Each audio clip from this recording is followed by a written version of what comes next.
Hello everybody, welcome to my channel if you're new here, and welcome back if you're a regular. This is somewhat of a darker episode than I would normally post, and it will be one of few that I add to the channel, but it is a topic that I really feel compelled to share. Before getting started though, I just wanted to give everyone a heads up on the dark nature of the topic and the mention of some potentially triggering issues. I also need to make clear that this doesn't apply to most Christians. Christians have a different view of the world.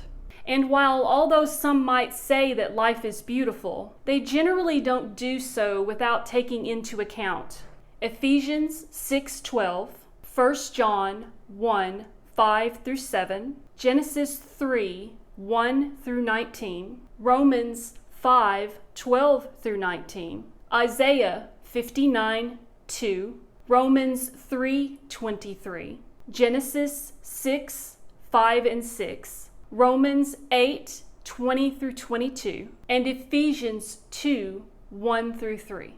This message is really more for non-believers and those who are just living their best life, those who are into self-love, self-worth, self-gratification, and those who might not really think about the issues facing the rest of the world. So now that I've gotten the disclaimer out of the way, let's get started. First off, I would like to read two quotes. "When one has a grateful heart, life is so beautiful." Roy T. Bennett. "Life is abundant and life is beautiful. And it's a good place that we're all in, on this earth, if we take care of it." Alice Walker. "Life can be beautiful, yes, when we know where to look and how to enjoy it. In the same way that a rose is beautiful so long as we don't hold the stem the wrong way. Life is beautiful when we view it through a picturesque lens, foregoing all the things that make it ugly. We've done it dozens, possibly hundreds of times. Took a stroll through nature, stood on a mountaintop, stopped to smell the flowers, gazed out at the endless ocean, gasped at the infinite stars. For a moment, we're breathless. We see life as something extraordinary. We shut out the rest of the world around us. We close our eyes and inhale deeply, and an incredible feeling of peace washes over us. And for a fleeting moment, we feel alive. But then slowly, reluctantly, we open our eyes, and we know that we can't stand there forever. So we walk away and back into a life that has never made us feel like we felt in those moments. Because deep down, no matter what we want to believe, no matter how many encouraging motivational quotes that we read, or who in our life somehow makes life seem beautiful, we know that at its core, beautiful is not quite the word for it. I will never forget a video I saw online one afternoon of a woman walking down a dirt road somewhere, I think it was in Africa. She carried a baby on her hip and 3 more young children walking alongside her. I couldn't understand her language, but her body language, the fear in her face, and the screaming child clutching her breast, set the tone plainly for what words could not. A group of men wearing unkempt soldiers' uniforms and carrying rifles in their hands walked behind and beside her. Another, presumably the one holding the camera, recorded everything as it happened. I knew that I didn't want to continue watching, that to do so would scar me for life. But I did for a short time longer. Tears streaked through the dust on the mother's cheeks. But even amid her fear, she maintained her dignity and showed these evil, brutal, bloodthirsty men that she was also angry at the injustice. As she walked, she spoke harshly, and I know in my heart that she cursed them, because she knew she was going to die, and so were her children, and there was nothing she could do to stop it. She already knew, likely because atrocities are everyday life in her country, the way morning coffee is in ours. And no amount of begging and crying would change the events as they unfolded. Before the video went too far and I risked seeing what I did not want to see, I stopped it and read the comments and the description. The woman's husband had died recently, and because he could no longer care for them, the town's men took them down the road and executed them, a mother and 4 young children. Now, I realize that many things on the internet have been faked, exaggerated, and are misleading. But I know too that things like this happen every single day in this world. Things 100 times worse. Life is not beautiful for these people. And for millions upon millions, it never has been and it never will be. It's not beautiful for children dying of cancer before they've ever had a chance to live. Refugees fleeing war-torn countries. Parents burying their teenage sons and daughters. Women being raped, mutilated, and tortured.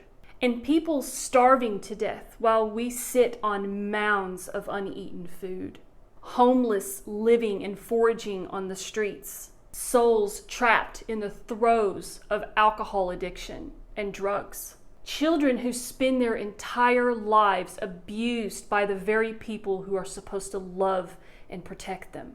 Children who are kidnapped and never seen again. For all of its beauty and light, the world is the epitome of darkness. Life is darkness. For the creation was subjected to futility, not willingly, but because of him who subjected it, in hope that the creation itself will be set free from its bondage to corruption and obtain the freedom of the glory of the children of God. For we know that the whole creation has been groaning together in the pains of childbirth until now. Romans 8:20-22. In that passage, Paul speaks of creation itself being affected by sin, subjected to frustration and decay, and awaiting restoration. It means that all of God's creation is suffering. Is not all human life a struggle? Our lives are like that of a hired hand, like a worker who longs for the shade, like a servant waiting to be paid. Job 7:1-2.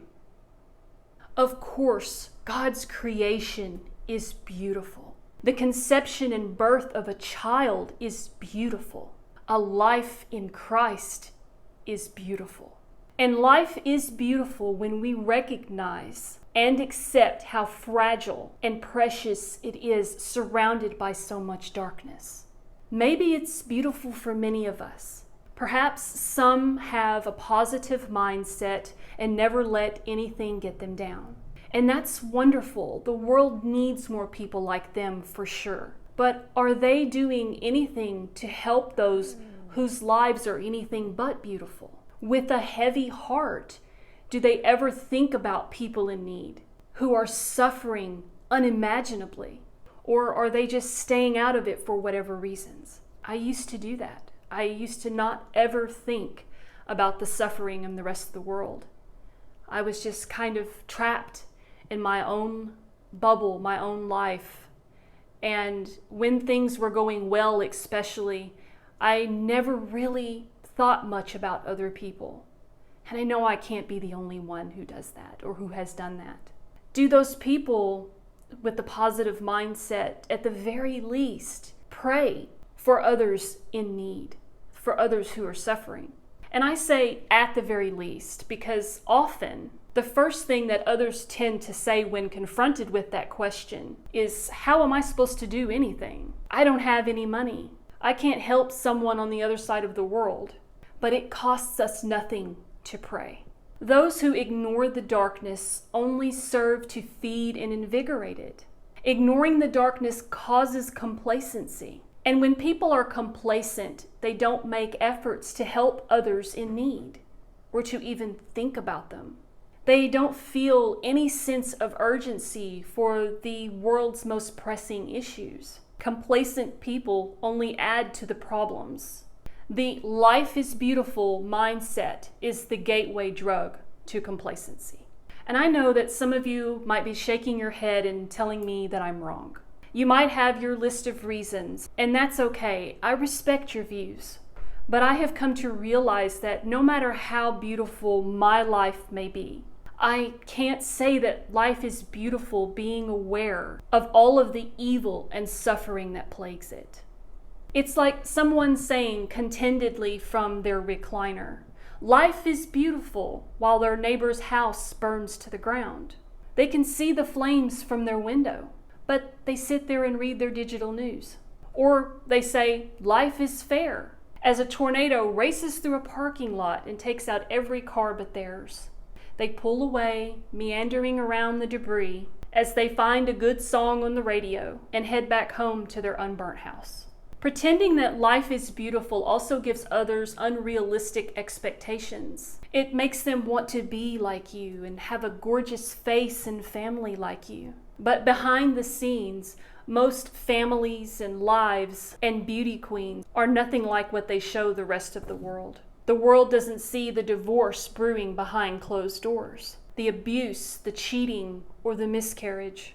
They don't realize that your gorgeous face was run through a heavy filter before posting it online because you hate your skin, your nose, and your thin lips. Pretending that life is beautiful makes it unbearable for those who believe they can have it all like they think everybody else has it. They get frustrated and depressed.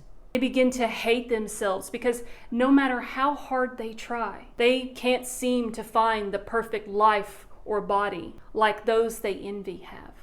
And some might argue that I'm missing the point of the phrase, that I'm reading far too much into it, and it doesn't mean that all life everywhere is beautiful. Some might argue that it's just a way of saying that life is a beautiful gift from God, and because of that, it's beautiful. I get that. But I can assure you that I'm not missing the point. I'm looking at the bigger picture, the consequences of something seemingly harmless, and the complacency it creates. And yes, life is a precious gift from God, and it was beautiful. Once, a very long time ago, in the Garden of Eden.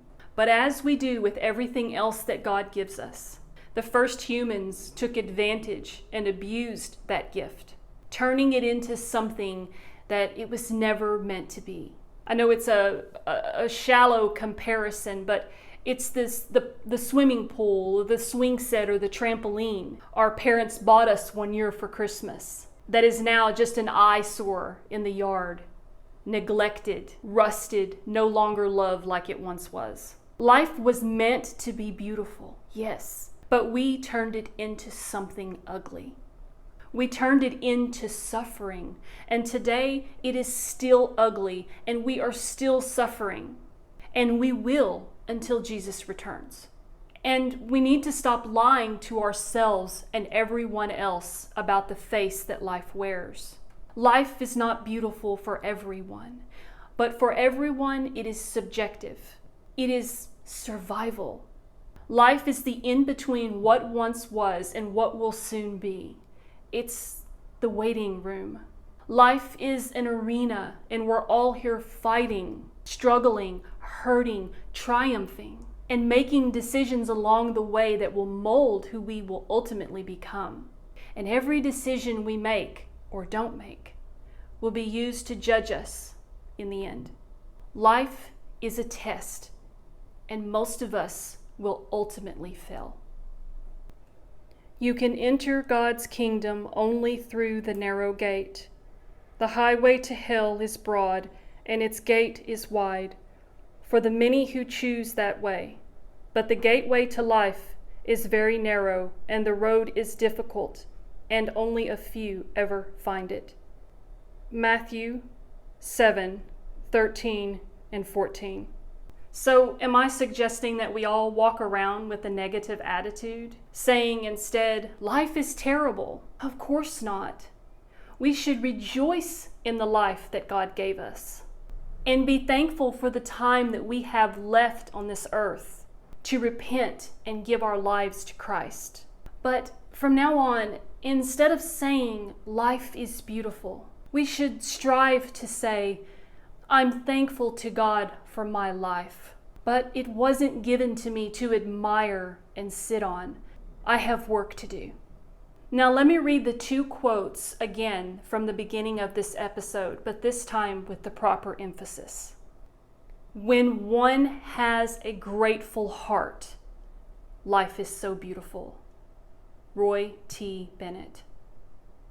Life is abundant and life is beautiful, and it's a good place that we're all in, on this earth, if we take care of it. Alice Walker. Thank you so much for joining me again today. I hope that you'll like this video, subscribe if you haven't subscribed, share it with someone who might need some words of encouragement. May God bless you, your family, and your life.